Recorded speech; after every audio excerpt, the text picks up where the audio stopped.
Smart city વડોદરામાં મહાનગરપાલિકાના સત્તાધીશોના પાપે દિવાલ ધરાશયી થઈ હતી। પ્રજાલક્ષી કામોને લીલી ઝંડી આપતી સ્થાયી સમિતિ કટકી કચેરી બની છે। તો વડોદરાના સયાજી બાગની પ્રોટેક્શન વોલ ધરાશયી થઈ। આ સ્થાયી સમિતિમાં અનેકો વખત પ્રોટેક્શન વોલ માટેની દરખાસ્ત પણ આવી છે। તો અનેકો વખત પ્રોટેક્શન વોલ માટેની દરખાસ્તને મુલતવી પણ કરવામાં આવી છે। તો સયાજી બાગના ઝૂ ક્યુરેટરે પ્રોટેક્શન વોલ મામલે અનેક વખત રજૂઆત પણ કરી હતી। સર્પાકાર વહેણના કારણે નદીનો પાણીનો મારો જે કાંઠે પડે છે તે કાંઠે ધોવાણ થવાની પૂરેપૂરી હોય છે ને અત્યારે ઘણું ખરું ધોવાણ એવું થયેલું છે।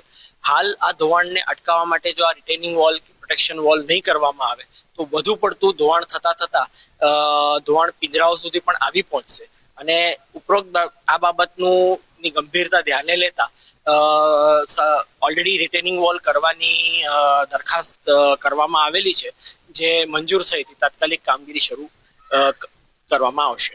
વડોદરા મહાનગરપાલિકાની વડી કચેરી ખાતે સ્થાયી સમિતિની બેઠક મળવા પામે છે। આ સ્થાયી સમિતિ જ નક્કી કરતી હોય છે કે પ્રજાલક્ષી નિર્ણયોને જે દરખાસ્તો આવે છે તેને લીલી ઝંડી આપવાનું કામ સ્થાયી સમિતિ કરતી હતી।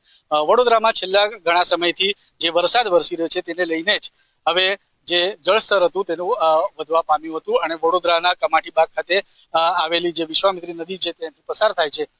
સતત પાણીના પ્રવાહના કારણે જે નદીના કિનારે આવેલી જે લોખંડની રેલિંગ છે તે ધરાશયી થવા પામી હતી। આ પ્રોટેક્શન વોલ માટે અનેકો વખત સ્થાયી સમિતિમાં આની રજૂઆતો આવી છે અને અનેકો વખત આ જે રજૂઆતો છે તે રજૂઆતો મુલતવી રાખવામાં આવી છે।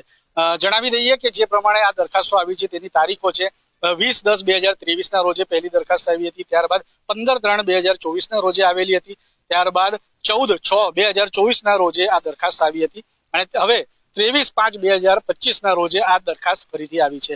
ત્યારે આ દરખાસ્તો અનેકો વખત આવી છે। ઝૂ ક્યુરેટર દ્વારા પણ જણાવવામાં આવ્યું છે, અનેકો વખત તેમને આ મામલે જણાવવામાં આવ્યું છે। આ વિષયની ગંભીરતા પણ તેમને જણાવવામાં આવી છે કે પ્રોટેક્શન વોલ કેમ જરૂરી છે અને એના નુકસાનથી શું થઈ શકશે તે અનેકો વખત તે ઝૂ ક્યુરેટર દ્વારા જણાવવામાં આવ્યું છે। પણ સ્થાયી સમિતિ એ મલાઈ સમિતિ છે એવું ચોક્કસથી જણાઈ આવે છે, કારણ કે કોઈ તો છે અંદર કે જેને આ કામ ન થાય તેનામાં રસ છે।